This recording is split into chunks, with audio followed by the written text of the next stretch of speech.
तो आज बात हो रही है दिल्ली सल्तनत की। 1206 से 1526 तक, मतलब करीब 320 साल का लंबा दौर। जी हाँ, एक ऐसा दौर जिसने मध्यकालीन भारत का नक्शा ही बदल दिया। 5 अलग-अलग राजवंश आए इस दौरान। बिल्कुल। और एक पूरी तरह नई राजनीतिक, सामाजिक और हाँ, सांस्कृतिक व्यवस्था भी बनी। हमारे पास जो सामग्री है वो दिल्ली सल्तनत, एक ऐतिहासिक विश्लेषण के कुछ खास अंश हैं। आज कोशिश रहेगी कि इस विशाल और सच कहूं तो काफी उलझे हुए कालखंड की खास बातें समझें। कौन थे वो अहम शासक, उनकी नीतियां क्या थीं, उनका असर क्या हुआ, ये सब। हाँ, गुलाम वंश, खिलजी, तुगलक, सैयद और फिर लोधी। ये कहानी सिर्फ किसी बाहरी हुकूमत की नहीं है। सही कहा। ये एक सेंट्रलाइज्ड सिस्टम बनने की कहानी भी है, और कैसे भारतीय और इस्लामी संस्कृतियां मिली। और समाज में नए वर्ग कैसे उभरे, कैसे ताकतें बदली।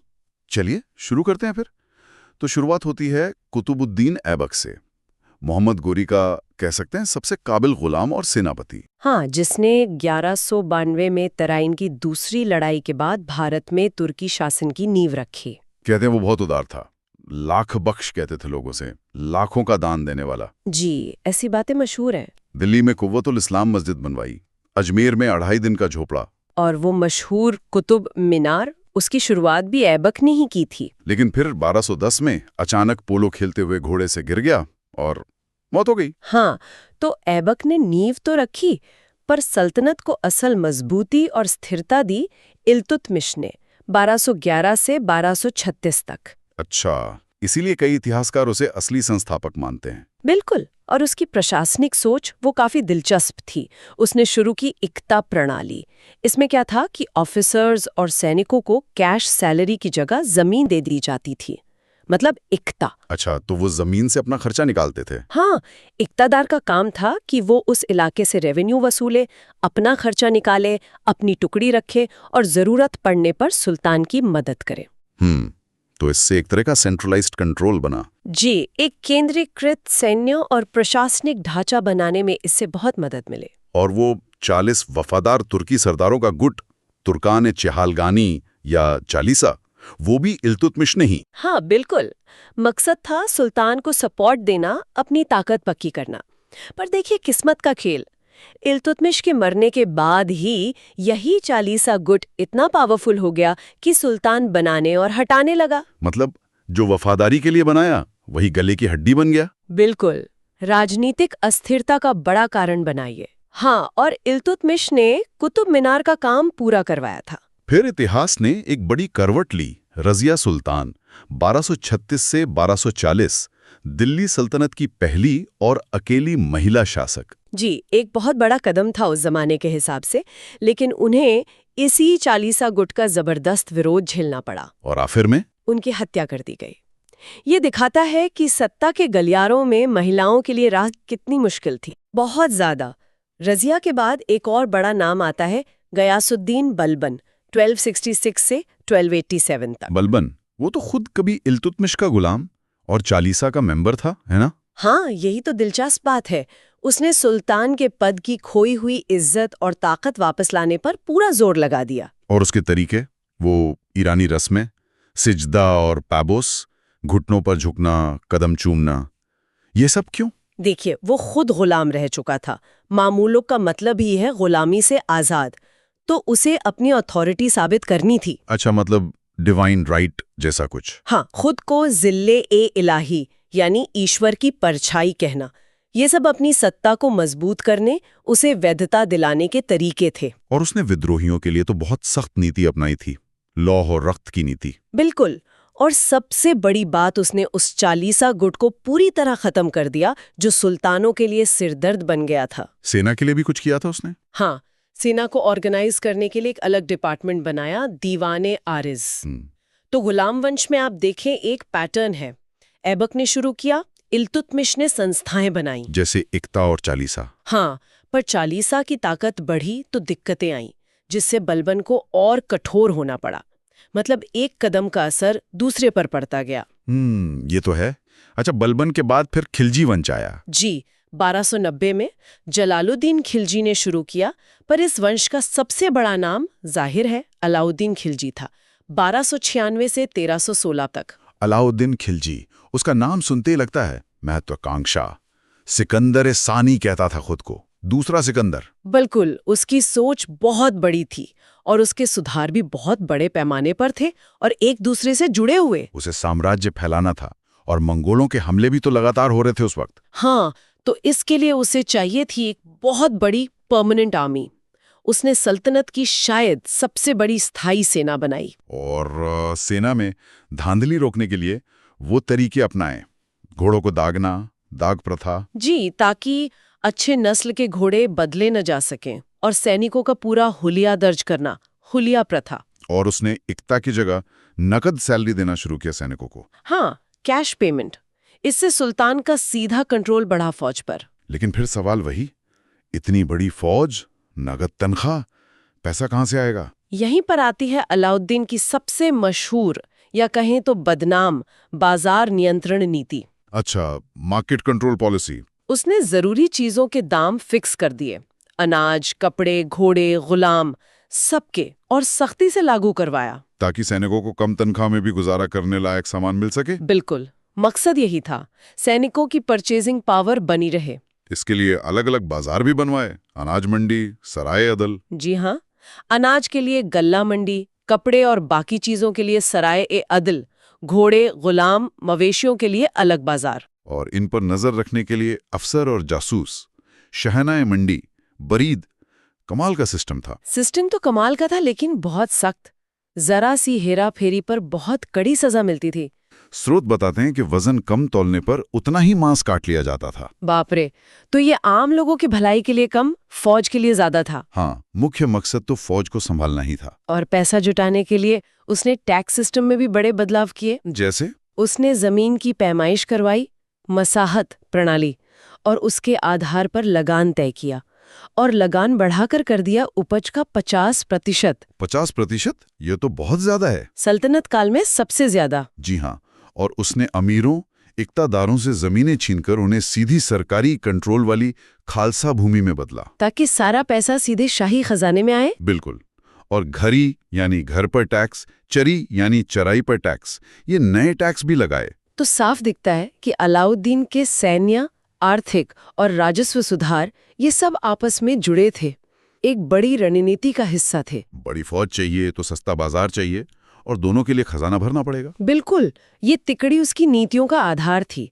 साम्राज्य बढ़ाने की इच्छा और मंगोलों का डर, इन दोनों ने उसे ये सब करने पर मजबूर किया। अलाउद्दीन के बाद फिर तुगलक वंश। जी, 1320 से 1414 तक, और इसमें सबसे चर्चित नाम है मोहम्मद बिन तुगलक का, 1325 से 1351। हाँ, मोहम्मद बिन तुगलक, कहते हैं बहुत पढ़ा लिखा था, विजनरी था, लेकिन उसकी योजनाएं वो तो सब बुरी तरह फेल हुई। वो एक क्लासिक केस है कि अच्छी नियत और अच्छी सोच काफी नहीं होती। जैसे वो दोआब में टैक्स बढ़ाना ठीक जब अकाल पड़ा था। हाँ, नतीजा किसान जमीन छोड़कर भाग गए। फिर राजधानी दिल्ली से दौलताबाद ले जाना। सोचा तो शायद इसलिए था कि दक्षिण भारत पर कंट्रोल बेहतर होगा। हाँ, सोच तो थी, पर प्लानिंग इतनी खराब थी, इतनी अव्यवस्था फैली कि लोगों को भयानक मुसीबत झेलनी पड़ी और आखिर में वापस दिल्ली लौटना पड़ा। और वो सांकेतिक मुद्रा, तांबे के सिक्के चलाना, सोनी चांदी की जगह। आइडिया बुरा नहीं था, चीन वगैरह में चल रहा था, पर यहाँ सरकार का उस पर कंट्रोल ही नहीं रहा। इतने जाली सिक्के बने कि पूरी अर्थव्यवस्था ही ठप हो गई। और वो खुरासान और कराचिल के सैनिक अभियान, वो भी फेल। कराचिल में तो कहते हैं पूरी सेना ही पहाड़ी रास्तों में खो गई या मारी गई। तो मोहम्मद बिन तुगलक को मामला यही दिखाता है कि विजनरी होना एक बात है और उसे जमीन पर उतारना बिल्कुल दूसरी। टाइमिंग, तरीका, प्रशासनिक क्षमता सब जरूरी है। उसकी नीतियां शायद वक्त से आगे थी, पर अमल बहुत खराब था। अच्छा, इस सारी उथल पुथल के बाद गद्दी पर बैठा फिरोज शाह तुगलक, 1351 से 1388 तक। जी, और उसने बिल्कुल उल्टा रास्ता अपनाया। मोहम्मद बिन तुगलक के बड़े जोखिम भरे प्रयोगों की जगह उसने स्थिरता और लोक कल्याण पर जोर दिया। हाँ, उसने काफी काम किए, जैसे बेरोजगारों के लिए दफ्तर, गरीबों की मदद के लिए दीवाने खैरात, बूढ़ों के लिए पेंशन। नहरें बनवाई, खासकर यमुना से हिसार तक, जिससे खेती को बहुत फायदा हुआ। कई नए शहर बसाए, हिसार, फिरोजाबाद, जौनपुर। मस्जिदें, मदरसे बनवाए। संस्कृत ग्रंथों का फारसी में अनुवाद भी करवाया। जी हाँ, उसका फोकस काफी हद तक मोहम्मद बिन तुगलक से हुए नुकसान की भरपाई करना और लोगों को राहत देना था। लेकिन उसकी धार्मिक नीति उतनी उदार नहीं थी। नहीं, उसने गैर मुसलमानों पर जजिया फिर से लगाया और इस बार ब्राह्मणों को भी इसके दायरे में ले आया। ये एक विवादास्पद कदम था। और एक और बात, उसके समय में दास प्रथा बहुत ज्यादा बढ़ गई थी। हाँ, कहते हैं उसके पास हजारों की तादाद में गुलाम थे। शुरुआत में शायद ये ताकत दिखाने का जरिया हो, पर बाद में ये सल्तनत के लिए एक बड़ा आर्थिक और संगठनात्मक बोझ बन गया और ये भी पतन का एक कारण बना। और फिर वो बड़ा झटका लगा 1398 में तैमूर का हमला। तैमूर लंग का आक्रमण। उसने दिल्ली को बुरी तरह लूटा, कत्लेआम किया। तुगलक वंश की तो जैसे कमर ही टूट गई। केंद्रीय सत्ता लगभग खत्म हो गई। बिल्कुल। इसी अफरा तफरी के बाद तैमूर के एक गवर्नर खिज्र खान ने सैयद वंश 1451 की नींव रखी। लेकिन ये वंश तो काफी कमजोर था। हाँ, ज्यादा समय चला भी नहीं। हाँ, सिर्फ 37 साल। वो असल में ताकतवर नहीं थे, बस तैमूर के नाम पर हुकूमत करते रहे। इसके बाद आए लोधी, 1451 से 1526 तक। ये पहले अफगान शासक थे दिल्ली सल्तनत के। जी हाँ, बहलोल लोधी ने इसकी स्थापना की। इस वंश में सबसे काबिल शासक माना जाता है सिकंदर लोधी को, 1489 से 1517 तक। उसने साम्राज्य को थोड़ा संभाला। हाँ, विस्तार भी किया और प्रशासन को भी सुधारा और 1504 में आगरा शहर बसाया। वही आगरा जो बाद में मुगलों की भी राजधानी बना। जी, हालांकि सिकंदर लोधी धार्मिक रूप से काफी असहिष्णु था, ऐसा स्रोत बताते हैं। उसने कई हिंदू मंदिर तुड़वाए। और फिर आया लोधी वंश का आखिरी सुल्तान इब्राहिम लोधी, 1517 से 1526। हाँ, इब्राहिम लोधी। उसका शासन काफी कठोर था और वो अपने अफगान सरदारों के बीच बहुत अलोकप्रिय हो गया था। मतलब अंदर ही अंदर फूट पड़ गई थी। बिल्कुल। कई सरदार उससे नाराज थे और इसी अंदरूनी कला और असंतोष का फायदा उठाया काबुल के शासक बाबर में। और फिर आया 21 अप्रैल 1526, पानीपत का मैदान। पानीपत की पहली लड़ाई इब्राहिम लोधी और बाबर के बीच। इस लड़ाई में बाबर की जीत हुई, इब्राहिम लोधी मारा गया। बाबर की जीत के पीछे क्या वजह थी? उसकी सेना छोटी थी शायद। सेना छोटी थी पर तकनीक बेहतर थी। एक तो उसकी खास युद्ध नीति तुलुगमा, जिसमें सेना दुश्मन को किनारों से और पीछे से घेर लेती थी। अच्छा। और दूसरी और शायद सबसे अहम वजह, भारत में पहली बार तोपखाने का बड़े पैमाने पर और असरदार इस्तेमाल। तोपों का इस्तेमाल ये इब्राहिम लोधी के पास नहीं था। नहीं, उस पैमाने पर और उस कुशलता से नहीं था। तोपों ने लोधी की सेना में भगदड़ मचा दी। और इसी हार के साथ 320 साल पुरानी दिल्ली सल्तनत का अंत हो गया। जी, और भारत में मुगल साम्राज्य की नींव पड़ी। तो ये हमने पांचों राजवंशों का एक तरह से सफर देखा। लेकिन अगर पूरे सल्तनत काल को एक साथ देखें, शासन, समाज, संस्कृति, तो क्या खास बातें निकल कर आती हैं? प्रशासन कैसा था? प्रशासन देखा जाए तो भारतीय और विदेशी, मतलब अरबी, फारसी व्यवस्थाओं का एक मिश्रण था। सुल्तान सबसे ऊपर, जाहिर है, और जमीनी स्तर पर एकता प्रणाली बहुत अहम थी। हाँ, एकता की बात हमने की थी। समय के साथ जरूरत के हिसाब से नए विभाग भी बने, जैसे बलबन का सैन्य विभाग, दीवाने अर्ज, मोहम्मद तुगलक का कृषि विभाग, दीवाने अमीर कोही, फिरोज तुगलक का लोक निर्माण, दीवाने इमारत। और टैक्स, भू राजस्व मुख्य था। हाँ, भू राजस्व यानी खराज गैर मुसलमानों से या उश्र मुसलमानों से आय का मुख्य स्रोत था। इसके अलावा युद्ध में लूटे माल का हिस्सा खम्स, अलाउद्दीन ने जिसका हिस्सा बदल दिया था। हाँ, उसने 45 हिस्सा राज्य के लिए लेना शुरू कर दिया था।